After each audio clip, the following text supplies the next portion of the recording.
Hello friends, welcome to divine miracles. आइए हम अपनी किताब ईश्वर के साथ बातचीत की अद्भुत वार्तालाप में आगे बढ़ते हैं। लेखक पूछते हैं, अगर यह सब इतना ही आसान है, अगर केवल इन 10 सूत्रों की ही हमें आवश्यकता है, तो फिर हम सब के लिए यह इतना कारगर क्यों नहीं है। ईश्वर कहते हैं, यह इस तरह से तुम सब के लिए कारगर नहीं है। तुम में से कुछ लोग ही ऐसे हैं जो इस प्रक्रिया को सचेत होकर पूरे संज्ञान के साथ प्रयोग कर रहे हैं, और कुछ ऐसे भी हैं जो अचेतन रूप से बिना यह जाने ही इसका प्रयोग कर रहे हैं कि वे क्या कर रहे हैं। तुम में से कुछ लोग जागृत अवस्था में चल रहे हैं और कुछ लोग सुप्तावस्था में चल रहे हैं। जो शक्ति मैंने तुम्हें दी है उसे, और जो प्रक्रिया मैंने तुम्हें बताई है उसे प्रयोग करते हुए तुम में से हर कोई अपना जीवन रच रहा है। हाँ, रच रहा है, अन्वेषण नहीं कर रहा है।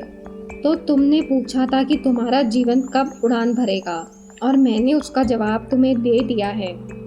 तुम तब अपने जीवन की उड़ान भर सकोगे जब सबसे पहले इस बारे में तुम अपनी सोच को स्पष्ट कर लोगे। सोचो कि तुम क्या होना चाहते हो, क्या करना चाहते हो और क्या पाना चाहते हो।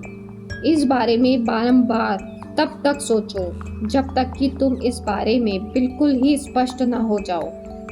और जब तुम इस बारे में बिल्कुल स्पष्ट हो जाओ तो फिर कुछ और मत सोचो। किसी और चीज़ की संभावना की कल्पना भी मत करो। तमाम नकारात्मक विचारों को अपने दिमाग से निकाल दो। सारे निराशावाद को छोड़ दो। सभी संदेहों से मुक्त हो जाओ। सारे डरों को दूर भगा दो। अपने मन को इस तरह से अनुशासित कर लो कि वह केवल मूलभूत रचनात्मक विचार को ही थामे रखे।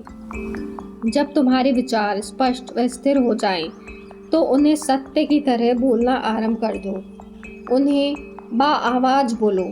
उस महान समादेश का प्रयोग करो जो सृजन शक्ति का आह्वान करता है। अहमस्मि। ऐसे वक्तव्य दूसरों से बोलो। अहमस्मि संसार का सबसे सशक्त सृजनशील वक्तव्य है। जो कुछ भी तुम सोचते हो, जो कुछ भी तुम कहते हो, उन शब्दों के बाद मैं हूँ ही उस अनुभव को गति देता है, उनका आह्वान करता है, तुम्हारे लिए उनको लाता है। संसार का अन्य कोई भी तरीका ऐसा नहीं है जो काम करना जानता हो। इसके अलावा अन्य कोई मार्ग नहीं है। मैं हूँ वाले वक्तव्य पर संसार ऐसे ही अनुक्रिया करता है जैसे बोतल में बंद चीनी करती है। सभी संदेहों से मुक्त हो जाओ। सारे डरों को दूर भगा दो। सारे निराशावाद को छोड़ दो। यह सब तो आप पहले ऐसे कह रहे हैं जैसे आप कह रहे हो कि मुझे एक चपाती दे दो। यह सब कहना तो बड़ा आसान है, लेकिन करना उतना ही मुश्किल है। तमाम नकारात्मक विचारों को अपने दिमाग से निकाल दो। कहना है तो ऐसा है जैसा यह कह देना, लंच से पहले माउंट एवरेस्ट की चोटी पर पहुंचो। यह तो बड़ी अजीब बात है, बहुत बड़ी बात है। ईश्वर, अपने विचारों की ऊर्जा का दोहन करो, उन पर नियंत्रण रखो। यह करना इतना मुश्किल नहीं है जितना कि दिखता है, बल्कि यह सब अनुशासन की बात है, संकल्प की बात है। इसमें पहला कदम होता है अपने विचारों पर नजर रखना। यह ध्यान रखना कि तुम क्या सोचते रहे हो। तब तुम खुद को अगर कभी नकारात्मक विचार सोचते हुए पकड़ लेते हो तो नए सिरे से विचार करना शुरू करो। मैं तुम्हें सचमुच यह करते देखना चाहता हूँ। अगर तुम किसी खिन्नता में हो, किसी दुर्दशा में हो और तुम्हें कुछ भी अच्छा न लग रहा हो, तो पुनः विचार करो। अगर तुम्हें लगे कि यह संसार बड़ी खराब जगह है, बुरी बुरी घटनाओं से भरा है, तो पुनः विचार करो। अगर तुम्हें लगे कि तुम्हारा जीवन बिखर गया है और इसे फिर से संवारा नहीं जा सकता है, तो पुनः विचार करो।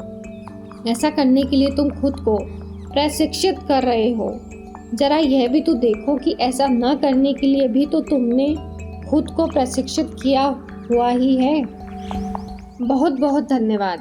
आप अपने लिए किसी प्रक्रिया को अपनाने के बारे में इतने साफ तौर पर मैंने कभी नहीं सोचा था। आशा करता हूँ कि जितना आसान ये सुनने में लगता है, उतना ही आसान ये करने में भी हो। लेकिन इतना तो लग ही रहा है कि मैं ये बात भली-भांति अवश्य समझ गया हूँ। ईश्वर, फिर भी अगर तुम्हें समीक्षा करने की आवश्यकता लगे, तो अभी हमारे पास अनेक जीवन हैं। तो फ्रेंड्स, आज इतना ही। धन्यवाद, धन्यवाद, धन्यवाद।